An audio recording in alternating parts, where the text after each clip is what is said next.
guys, what's up? It's Jonathan with One Big Impact. So I'm sitting here in my actual conversion room for my gym to get out of the summer heat, like Crystal just noticed, as well as being able to make videos for you.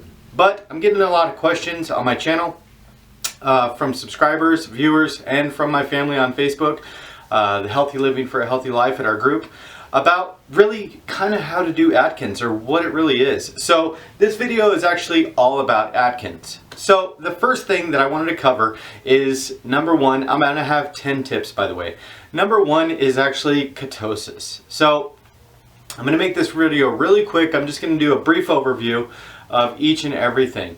So ketosis, what that is actually your body is naturally supposed to be a carb and a carb and sugar burner. So what you're doing by going into ketosis is actually limiting your carbs and sugar intake. Therefore, your body has no choice to burn but to burn stored fat. So you're instead of using your primary fuel source of carbs and sugar, you're actually giving it no choice but other than to burn stored fat. Hence ketosis. The ketogenic state takes about 3 days.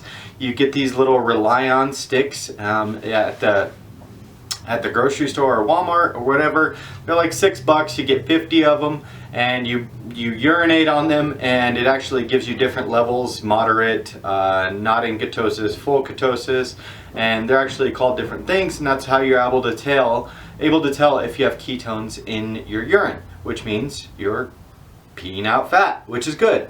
So that's actually ketosis and what it is. If you want me to go further into any of these topics, please feel free to ask, and I sure will make a video on it. The next thing I actually wanted to talk about is burning fat versus carbs and sugar. Now, by limiting your carbs and sugar, you actually have to realize that it has to be a very specific point to where you can actually burn carbs and sugar. You're not just going to completely eliminate carbohydrates and think that you're going to burn that or burn fat, because what happens is if you go below an 18 gram of carbohydrate through foundation vegetables per day, you're actually going into starvation mode, and your body no longer wants to release toxins or flush out waste or anything. It wants to hold on to that because it's not sure if it's actually going to eat again. So you have to be real careful. Yes, you're going to limit your carbs, but usually if you're in the induction phase, it's going to be between 18 and 22 per day. You want to keep it right there. If you can't meet that level, which I do feel that a lot of people have that problem, well then decrease your protein just a little bit to be able to increase your foundation vegetables. And by doing that, you're going to be consuming a lot more fiber through foundation vegetables and being able to excrete waste. So make sure you do that. Number 3, net carbs. What net carbs are is basically, so say you grab a candy bar, for instance, and it's got 40 carbs, but it's got 20 fiber. And no carbs, no candy bar is going to be that great as far as fiber. But say it's got 40 and 20. So by minusing the fiber from the actual carbs, you are left with 20 carbs. So 20 of those are able to release themselves. Why that does that is because fiber is actually not held in the body. It's a binding agent that goes through your system and everything, your small intestines, your large intestines, grabs everything along the way, and you basically crap it out. So net carbs is a couple things. Mostly fibers is what we're going to see, but now that you're on Atkins, you're going to see something called sugar alcohols. Sugar alcohols are actually also minused as well as the fiber. So let's make this real simple. If you have 20 carbs, 5 sugar alcohols, and 5 fibers, you are left now with 10 carbs, 10 net carbs. So that's all you got to do. It's real easy. It's the carbs minus the fiber and the sugar alcohols. That's it. But pay attention, because a lot of the sugar alcohols are going to be called something like erythritol or whatever. It's not always going to say sugar alcohols. It might actually say the actual name of the sugar alcohol. So pay attention to that.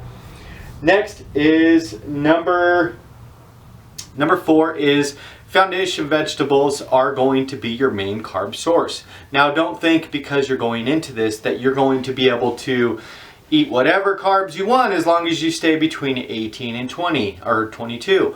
It's just definitely not the case. 99.9% of your carbohydrates need to be coming through things that are not packaged, and that means they are going to be coming through vegetables. And when you go to the store, you need to be shopping the outside of the store. That's eggs, fish, chicken, produce, and stuff like that. You never want to shop on the inside of the store. You always want to go around the outer edges of the supermarket, and that's actually how you're going to know if you're actually consuming the right vegetables and carbohydrates. Every once in a while you can use canned foods and stuff like that if you're doing like a lot of meal prep, but just make sure that all your carbs are actually coming from foundation vegetables, because meats, cheeses, eggs and stuff like that, they're not going to have any carbs, and if they do, it's a very minimal amount, so you're not going to have to worry about that. The next thing, number 5, is going to be water. Now, I am a preacher about water, and if you're looking to flush out your system and get through a ketogenic state and everything and have a more successful lifestyle change of the Atkins, you're going to need lots of water. Now, if you're going to drink water bottles, it's probably going to be about 4 or 5 16.9 ounce bottles of water per day, or 8 ounces. I don't care if you drink over a gallon, but usually a gallon is 64 ounces is a good target to shoot for. If you're not drinking water, that's fine. That's cool. I'm not going to argue with you. But I guarantee you, if you start, you're not only going to respond better to a ketogenic state, also to this lifestyle change, and you're overall going to have a lot better health. And a lot of us are here maybe because we haven't always worried about that. So definitely incorporate water into your daily regimen. Number 6 is actually artificial sugars.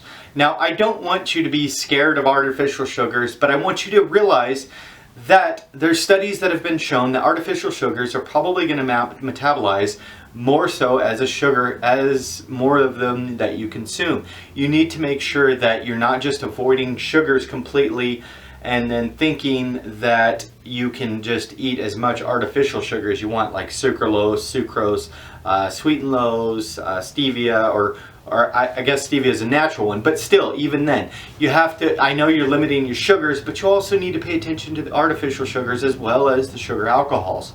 Sugar alcohols, as far as like the Atkins treats and the Atkins shakes and stuff like that, usually if I have more than one a week, it's going to kick me right out of ketosis, and I definitely am unsuccessful at getting into a ketogenic state. So keep that in mind. If you're not able to, try to focus on if you're drinking like Crystal Lights or the Glacier Ices and stuff like that, or drinking coffee with sweet and low, that's cool, but make sure you keep it to a minimum, especially if you can't get into a ketogenic state. You need to make some kind of changes. The next thing I'm going to cover is, so number 7 is actually, I'm on both sides of the fence, but I will tell you the truth. On Atkins, you don't need to exercise to lose weight. You just don't. You really don't. On the other hand, do I feel as an overweight person most of my life that it is necessary? Absolutely, 100%. Not only is it necessary because a lot of people that are overweight or big or whatever, our bodies are sagging or they have stretched out and we have stretch marks and stuff like that. So the more we exercise, the more we tone our bodies, the more they are going to go back to normal. And that's going to be a big play, trust me. Like if you lose 100 pounds and you go back down to a state where, where you may have been in high school and you have all this extra sagging skin, if you were to work out, it would be minimized. I promise you, you're going to tone up, you're going to be stronger, you're going to feel better, you're going to have a better cardiovascular system, your heart's going to be healthier, your body, you're going to have circulation is going to be better.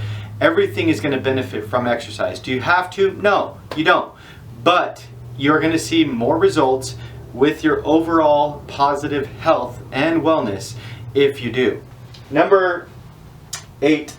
Now, Atkins is a natural diuretic. You're naturally going to pee more. You're going to be drinking a lot more water probably than you were before. So you're going to get rid of your salt. You're going to be depleting it. Not only is it a natural diuretic, but you're not going to be eating the sodium contents. And for me, mine's like 2,400 milligrams allotted per day. Now, if I were to eat on Atkins with foundation vegetables and proteins, I'm probably only going to be between 100 and 500 per day. So definitely, and I'm not saying go overboard, don't get me wrong, sodium can be a bad thing if you do too much. But usually, if you're going on to this type of lifestyle change, you're not going to have the problem of being over on your sodium, usually. So every time you cook your proteins, like whether it's steak, chicken, or whatever it is, go ahead and add some salt. Don't go crazy, but definitely add some. Add some to your vegetables because it's definitely a necessity in your daily regimen.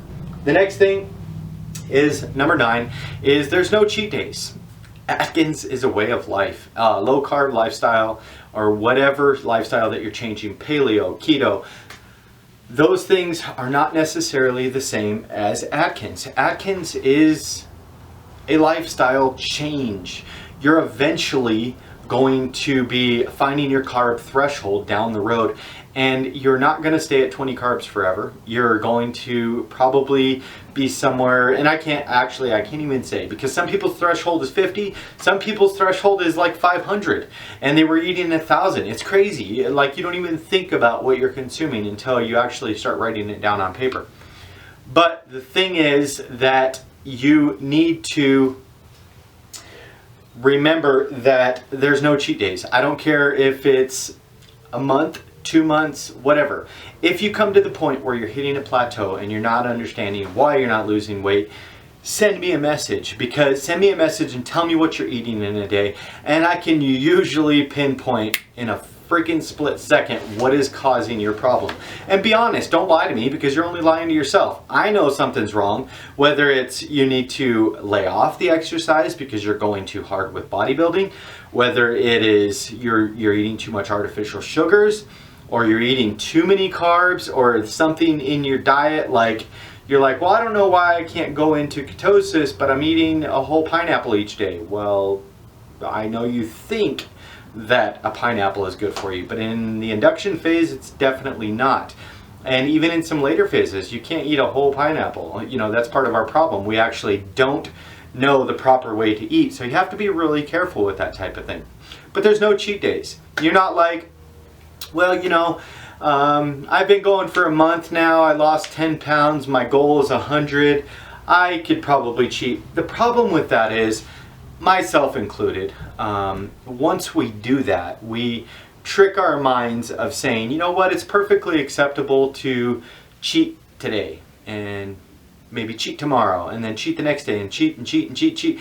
Eventually, we turn into giant hamburgers, and that's the problem. So you need to be really, really super careful not to do something like that. Okay, so number 10 is probably the most specific, important thing. Plan.